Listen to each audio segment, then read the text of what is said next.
The former Cardiff and Wolves striker is here. Darren Lewis of the Mirror newspaper. I'm Hugh Wozencroft, but I saw Kyle Walker's post on social media today. Had an operation on his groin. Fingers crossed. I think we might get to the situation a bit like Harry Maguire at the Euros, where he might come in 3 or 4 games into the World Cup. Looks like he could miss the start of the competition. How big a blow would that be, Jay? I think it's a massive blow. I think Kyle Walker's, for me, he's one of the best fullbacks in the country. He's one of the best fullbacks in the world. And obviously losing him, he has speed, strength, and he has quality on the ball as well. I think it's a big loss. He can play in a few positions as well. A right centre back, he can play right back. But I wouldn't like to say take him to the World Cup, especially if he hasn't played for a few months.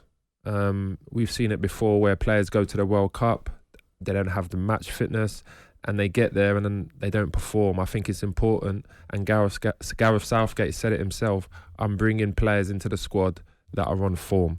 So for me, with all the other right backs that this country has, I can't take him as much as I rate him, to be honest. We got, 6 weeks to go?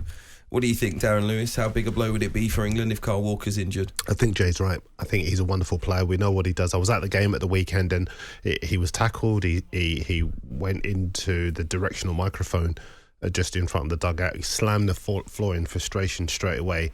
You players, straight away if something isn't right. And he knew almost immediately that he was in trouble. I think he's a big miss for all the reasons that Jay said. But I also think that we are blessed in so much as we have so many other good right backs. I think it was one of those positions that we are probably got about 23 right backs or something. That's an exaggeration, by the way. But we do have a lot of players who can play in that position.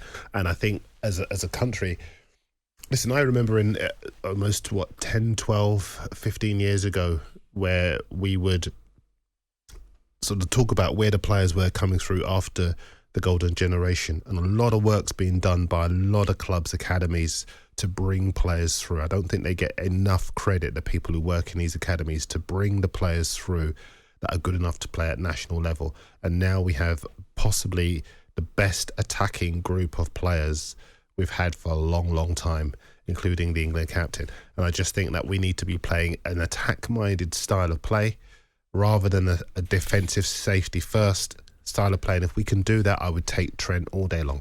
I was about to bring you on to Trent Alexander-Arnold. Some feel that maybe he answered his critics in midweek, scoring that free kick. What do you make of his game right now? Well, I don't think you can answer critics as such scoring against Rangers, because Rangers had conceded 7 goals in the 2 previous games. For me, I don't think Trent should have had any critics in the first place. He was having a bad run of form. All players have a bad run of form. You're looking at me like that. I know you're going to come in a second, but all players, I'm sure there were periods in your career, Jay, where you had a bad run of form. He's allowed to be out of form. And he was. And in fact, if you look throughout the Liverpool team, all of their defenders are out of form. Yeah. In fact, maybe with the exception of 1 or 2 players, you could say the entire team is out of form.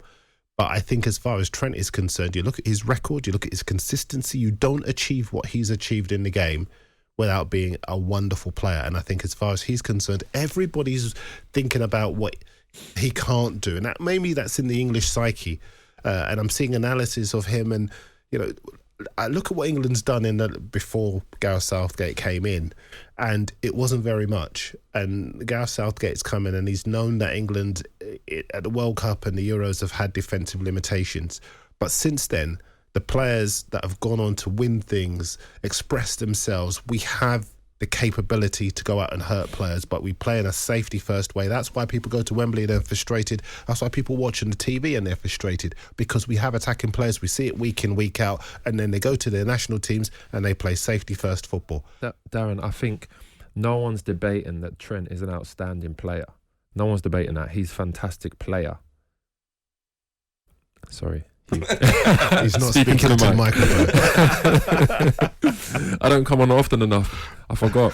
No, Trent is a fantastic player. No one's debating that. He's got great passing ability. Obviously, he can take set pieces. He's got great delivery for strikers. No one questions that.